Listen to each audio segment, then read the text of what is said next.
Hey guys, welcome back to another episode of J-Red Reviews. Today we're going to be looking over set 6932, Stardefender 200. This is the oldest set I own.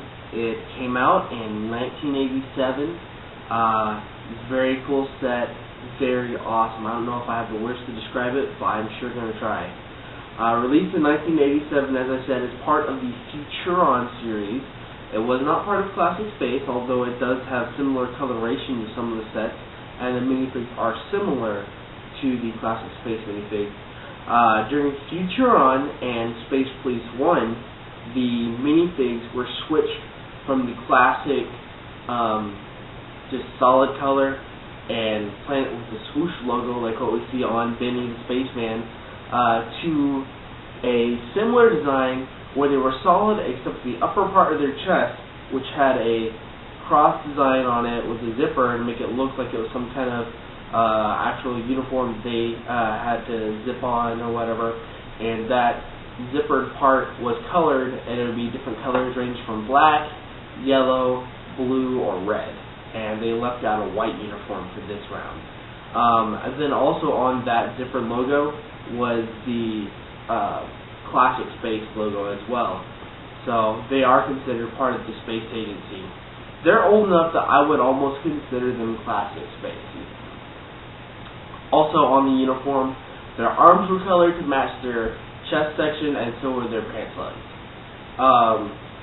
The part count for this was 242 pieces. Its original price was $25. And if you find a copy of it now, looking to buy one, used, they're going to range between $40 and $50 is what a good price is for it. Don't pay any more than that.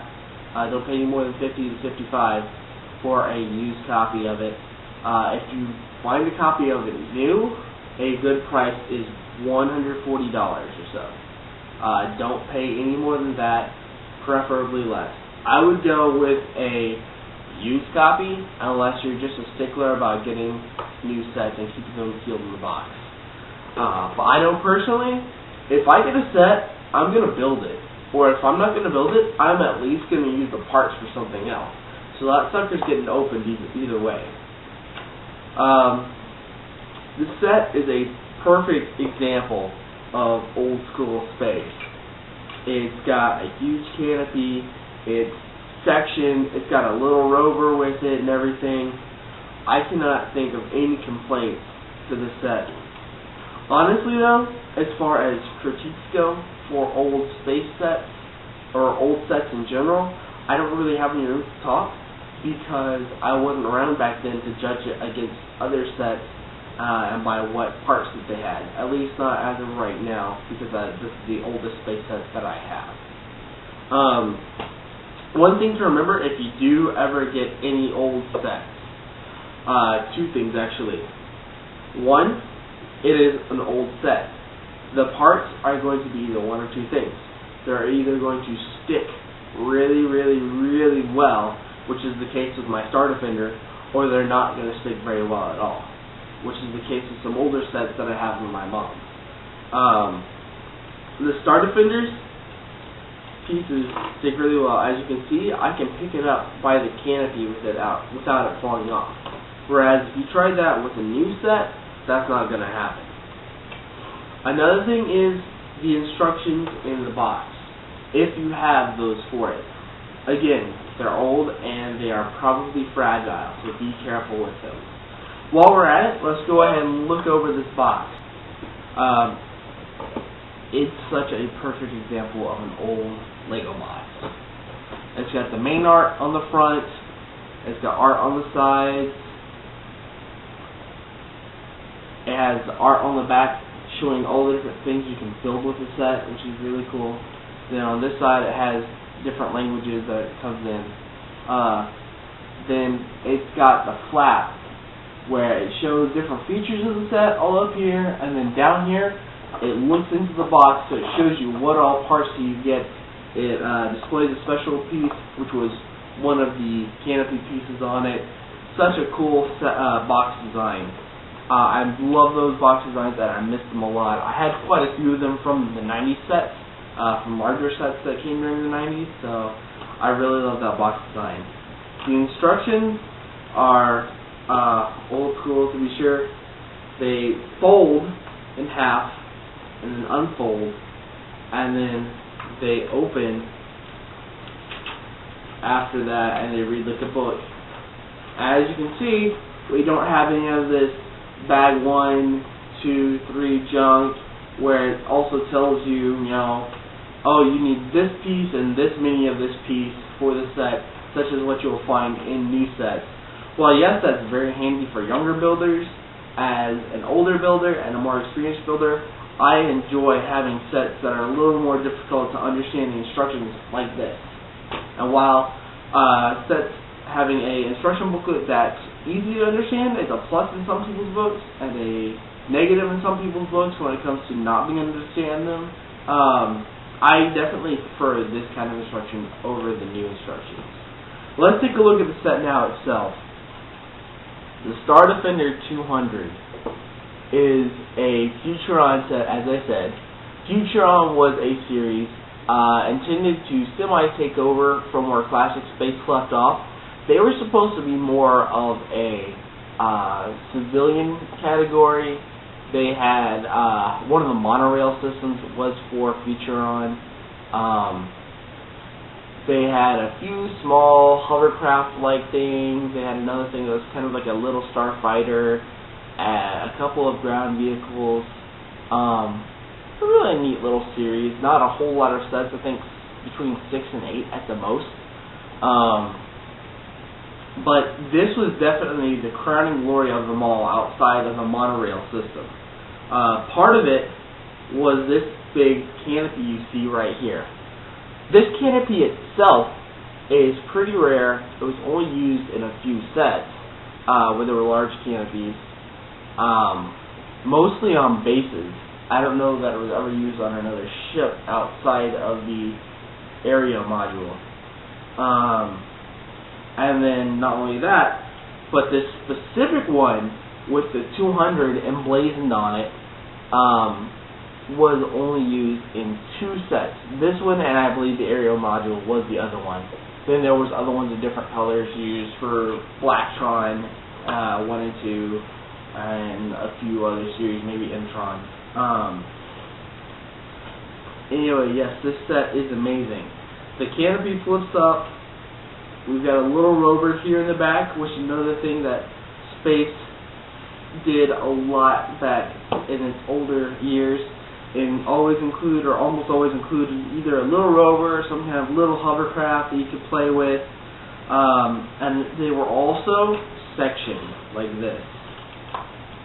You've got these 2 little pods on the side, which I don't know if they're supposed to be escape pods or cargo pods or fighter pods or what, but you can pretend to be, you can use them to pretend to whatever they are yourself. I like to think that they're cargo pods. They section, they come off like that, really cool. The front canopy opens, and the back canopy opens. Really cool. You can use it to put a minifig in, one will fit just fine. You can put bricks in it like cargo, you can do whatever you want with them. But what else is really cool on top of that, not only are they sectioned, but something else that is the spirit of old space. They'll come back together to form something else, and voila, you have a 2-pod, whatever you want it to be. It kind of reminds me of the little transport ships on Vestin City on Star Wars. I'm not sure if I'm saying that right because I'm not a Star Wars fan. I've only seen the series like twice in my entire lifetime. So with Star Trek, Space Battleship Yamato, Gundam, I would know. But Star Wars, I've got no clue. Then, anyway, back to the set. After that, you got the main part, which you can still use as its own ship. Maybe after making a cargo drop, it can just go back to its home base. You got lasers all over this thing. You got 2 here, and you've got 4 up here, which are pretty cool.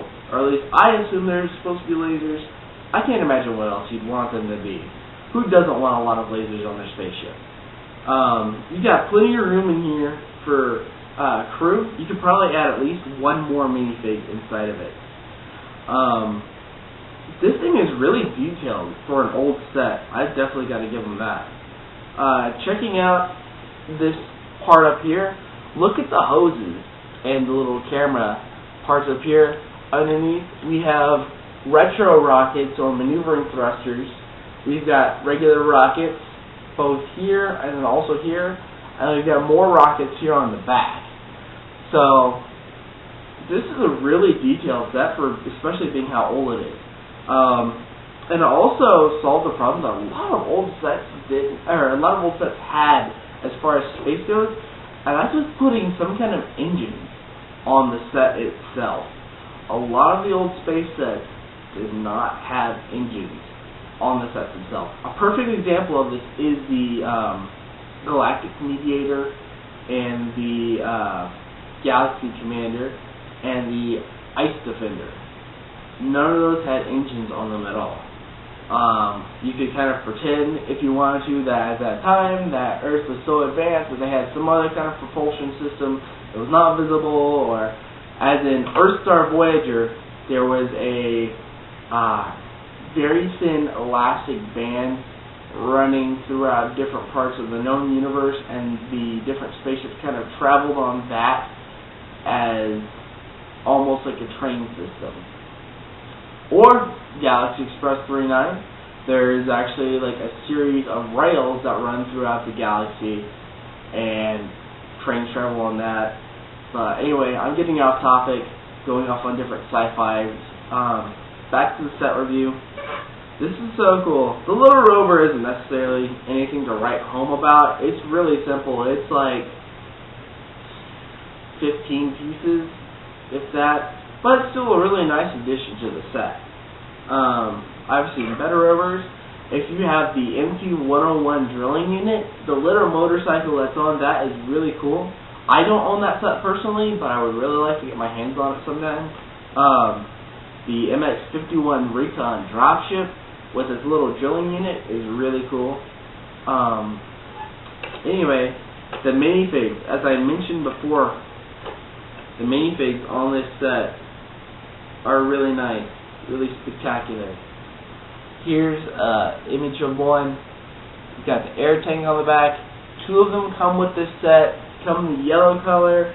They've got that little section part on their chest where it's zippered to make it look almost like some kind of pullover thing that they zip up.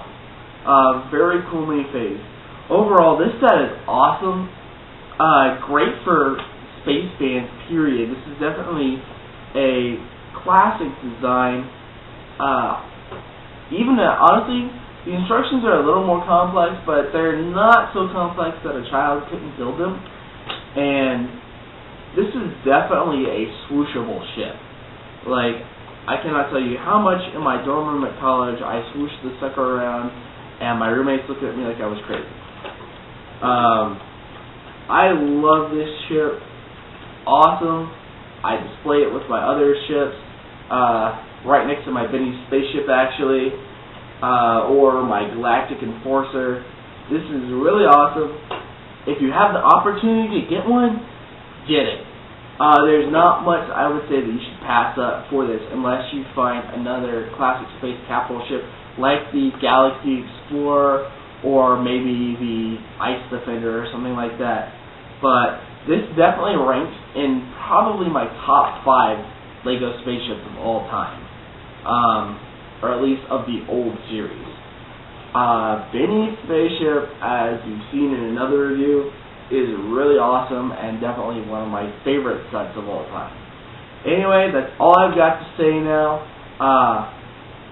Coming up next, we're going to be doing a review of An Unexpected Gathering, the LEGO Hobbit set.